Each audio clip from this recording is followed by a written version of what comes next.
In the heart of the ancient kingdom of Umunnachi, there lived a beautiful princess named Adaora. Her skin glowed like morning sun on cocoa leaves, and her smile could calm a crying baby. She was the only daughter of King Odion, the richest and most powerful king in the land. Every kingdom wanted to be close to Umunnachi, and many princes came from far and near, hoping to marry Adaora. But the king already had a plan. He had promised her to Prince Ekene of the neighboring kingdom, Amadike. Prince Eken was rich, tall, and wore the finest silks, but deep inside he was cruel. He had no love in his heart, only pride, power, and hunger for war. But the king didn't care. All he saw was alliance and wealth.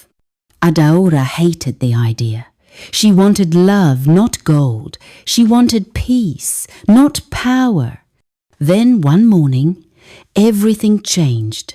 That morning, Adaora went to the market, dressed like an ordinary girl, wrapped in a simple wrapper and scarf. She wanted to feel normal, even for a short time. She walked among the people, smiling, greeting the old women selling yam, the children running barefoot, and the drummers beating life into the market air. That's when she saw him. He was standing by the well, drawing water with strong arms. His body was lean but strong. His eyes were deep like the river after rainfall. His name was Obinna. He was poor. His parents had died years ago during a plague. He lived alone in a small mud house at the edge of the forest and worked odd jobs to survive. But his heart was full of kindness, and he smiled like someone who knew pain but chose joy anyway. Their eyes met, and something happened. Adaora felt her heart beat in a new rhythm. She smiled shyly. Obinna bowed his head and smiled too. That was the beginning. They met secretly after that. By the river, in the moonlight, under mango trees. He told her stories. She told him her fears. He made her laugh. She made him dream. Obinna fell in love with her, not because she was a princess, but because she was Adaora, kind, strong, and real. Adaora fell in love with him too, not because he was handsome, but because he made her feel seen and safe. But love is never easy when the world is watching. One day, a palace guard followed her and saw them together. He reported to the king. That night, thunder struck. King Odion called Adaora and shouted, "You, my own daughter, sneaking around with a common nobody."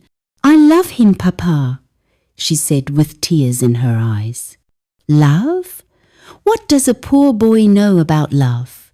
He has no land, no title, no bloodline.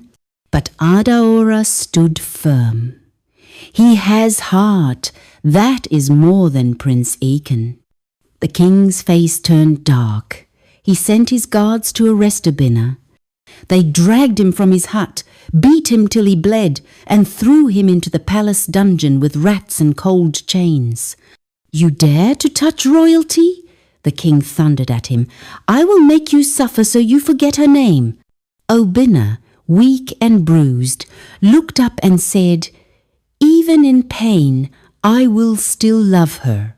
But this was just the beginning, because the people were watching. And even spirits in the forest had started to whisper. Obinna lay on the cold floor of the palace dungeon. Blood stained his torn clothes. Rats scurried around him. His ribs ached with every breath, but what hurt the most was being torn away from Adaora. He closed his eyes and whispered her name. "Adaora, my son, my peace, my only joy." Far above him, in the golden palace chambers, Adaora cried in silence. Her pillows were soaked, her food untouched. She didn't smile, she didn't speak. Every corner of the palace now felt like a prison. I begged him not to touch Obinna, she said to her maid, Ngozi. He's not just a poor boy.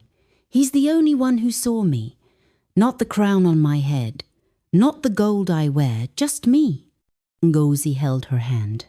Love is dangerous when it grows where kings do not approve, but it is also the strongest kind of love. That night, something strange happened. The skies turned grey, thunder rumbled, the palace trees began to bend as if bowing to something unseen. In his prison cell, Obinna had a dream, or was it a vision? He saw a woman, tall and wrapped in white cloth, standing in the corner. Her face was hidden, but her voice echoed with ancient power. You are more than they know, she said. The blood in your veins is not just poor, it is royal, forgotten by time. Then she disappeared. Obinna woke up sweating. Was it madness? Or was there something about his past he didn't know? Meanwhile, Prince Ekene arrived. He came with 10 horses, 20 servants, and a smile that looked sweet but felt sour. My princess, he said, bowing before Adaora. Soon you will be mine. Your beauty deserves a man of power, not a forest rat. Adaora stepped back. I will never be yours. I don't care if my father commands it. I will never give my heart to a man like you. Prince Ekene's smile faded. You will see. Soon you will forget that boy. Then he did something worse. He went to the king and said, Let me deal with the poor boy myself. Let me send him far away, so far that no one will hear his name again. King Odion agreed. That night, they carried Obinna in chains to the edge of the kingdom. No one knew where they were taking him. No goodbyes, no hope. But someone was watching. Old Mama Uzo, the village healer with one blind eye and one eye that could see spirits, felt a chill in her bones. She lit her lamp and whispered, The winds are shifting. Love is being punished. But the gods are not sleeping. In the palace, Adaora found out Obinna was gone. Gone. They told her he had escaped, but she knew her father. She knew the prince. Her screams echoed through the halls. She tore off her gold necklace and threw her crown to the floor. You've killed my heart, she cried. You've buried me alive. But in that moment, something in her changed. The tears dried, and fire lit in her eyes. If the world won't fight for my love, she whispered, then I will. The whole kingdom of Umunnachi woke up to whispers. Some said Princess Adaora had gone mad. Others said she had been touched by the gods. But the truth? Adaora had changed. She no longer wore her golden wrappers. No more fine beads or silk head ties. She wrapped herself in a simple black cloth, tied her hair back, and walked barefoot to the edge of the kingdom. She was going to find Obinna. Back in the deep forest where no man dared to sleep, Obinna lay weak and broken. They had tied him to a tree, left him there to die, no food, no water, just the cold night and the sound of wild animals in the distance. But he didn't die, because someone was watching him. A shadow moved in the forest, not human, not beast, something ancient. Then came a soft voice. Your suffering has been heard. It was Mama Uzo, the old healer, covered in chalk and feathers, her blind eye glowing faintly under the moonlight. Behind her stood 3 women in red wrappers, the daughters of the river, spirits who served the forgotten god. You carry a bloodline that was hidden, Mama Uzo said, placing her hand on Obina's chest. You are not just a poor boy. Your mother was a princess of a lost kingdom. They killed your past, but they cannot kill your destiny. Obina's heart began to beat faster. Why now? Why me? Because your love has awakened old spirits, and because she, the princess, is ready to fight for you. Meanwhile, Adaora stood before her father's throne.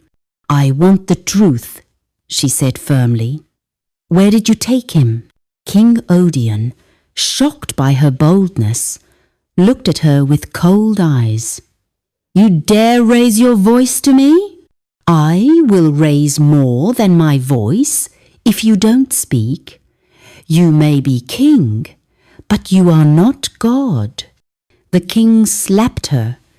The sound echoed through the palace like thunder, but Adaora did not cry. She stared at him, her cheek burning, her voice calm. You just slapped your only child. One day you look back and realize you didn't lose your pride. You lost your daughter. She turned her back and walked out. She was done begging. She was going to find Obina, with or without her crown. The next morning, the palace was in chaos. The princess had disappeared. She had taken a small bag of food, a dagger, and one of the palace horses. She was last seen riding toward the Forbidden Forest, a place where spirits whispered and men returned mad. Prince Ekene laughed. Let her die with him, he said. But King Odion didn't laugh, because that night he had a dream. A voice came to him in his sleep, deep, angry, and old. You have touched something holy, and now your kingdom will feel our anger. He woke up shaking. In the forest, Adaora rode under the moonlight, calling Obina's name. Her voice echoed through the trees. Obina! Obina! Then she saw a red cloth hanging from a branch. Her heart skipped. She followed it deeper and deeper into the woods until she reached an old shrine surrounded by candles and ancient masks. There, sitting up, weak but alive, was Obina. Adaora jumped down from the horse and ran to him. They held each other in silence. Tears, laughter, shaking hands, warm skin. Are you real? He asked. I was lost without you, she whispered, but now I'm home. But before they could speak another word, the wind stopped, the air turned cold, and the ground began to tremble. Because something was coming. Something older than any kingdom. Something that had been awakened by love. The ground trembled beneath their feet. The trees whispered. The skies turned dark not with rain, but with power. Obina and Adaora held hands tightly, standing in the middle of the forest shrine. Candles flickered wildly as a heavy wind rushed past them. Then, from the darkness, a voice echoed. Two hearts pure, two souls tested, two kingdoms blind. The spirits of the forgotten gods had arrived. 3 ancient women rose from the earth wrapped in red and gold, their eyes glowing like fireflies. One of them pointed at Adaora. You left your throne to find love. She turned to Obina. And you chose death over silence. Mama Uzo stepped forward, kneeling. The prophecy has come full circle. The love between a royal and a nobody is not new. It is destiny reborn. The oldest spirit raised her hand. Let the truth be known. Suddenly, the wind carried an image in the air, like smoke, a vision of the past. Adaora saw a young woman running through a burning palace. She was pregnant, scared, hiding. "That woman," Adaora gasped. "She looks like your mother," Obinna whispered. "No," said the spirit, "his mother." The truth hit like thunder. Obinna's mother had been a princess sister to Adaora's father, King Odion. Years ago, during a war over the throne, she had fled to save her unborn child, Obinna. The king, full of pride and fear, buried that truth to keep his power. Obinna was not just any poor boy. He was royal blood, a true prince. The spirit spoke again. "Let the kingdoms know you cannot bury love, you cannot silence destiny." They lifted their arms, and a wave of golden light rushed through the forest, flying across rivers, mountains, and into the palace of Umunnachi. In the palace, King Odion was holding his head. He had not slept. His heart had grown heavy with guilt. Then the light entered the palace hall. It spun around him, and from the light stepped the spirit of his sister, Obinna's mother. She touched his chest. "You hurt my son," she said, "but it is not too late to make it right." The king collapsed to his knees. Tears ran down his face. "What have I done?" he whispered. "He is my blood." By the next morning, the whole kingdom gathered in the village square. Drums were beating. The skies were bright again. People turned as horses arrived, carrying Adaora and Obinna side by side, glowing in the morning sun. The crowd bowed in silence. Then King Odion stepped out. His crown was gone. His robe was plain. He walked slowly to Obinna, looked him in the eyes, then knelt. "I wronged you," he said, "not because you were poor, but because I was blind. Forgive me, my son." Obinna lifted him gently. "I forgive you, my king, my uncle." The crowd gasped. The truth was out. Obinna was a prince, a forgotten prince, a rightful heir. That very week, a royal wedding was held. The palace was decorated with palm leaves, golden fabrics, and fresh hibiscus. Drummers played until their hands hurt. Dancers moved in circles. Old women cried tears of joy. Adaora wore a wrapper made of woven stars. Obinna wore the crown of his lost father. They stood before the people, smiling like sunrise. And when they said, "I do," the wind carried their words across mountains. Love had won, pride had fallen, and a kingdom had been healed. Years later, when children heard the story, they would ask, "Was Obinna really poor?" And their mothers would smile and say, "Number, he was rich in the only thing that matters, love." Moral lesson: true love sees the heart, not the crown. Power, money, and titles may impress the world, but they cannot replace kindness, courage, and destiny.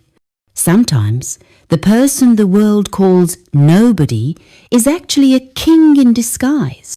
And sometimes the greatest strength is choosing love, even when it costs everything. Thank you so much for watching, my beautiful people. If this story touched your heart, made you feel something, or kept you hooked, please don't forget to like, comment, and subscribe to my channel. I have so many more powerful African stories coming your way, full of love, mystery, royalty, and destiny. This is just the beginning. So turn on that notification bell and keep watching, because the next story might just leave you speechless. With love, from Uzo Stories.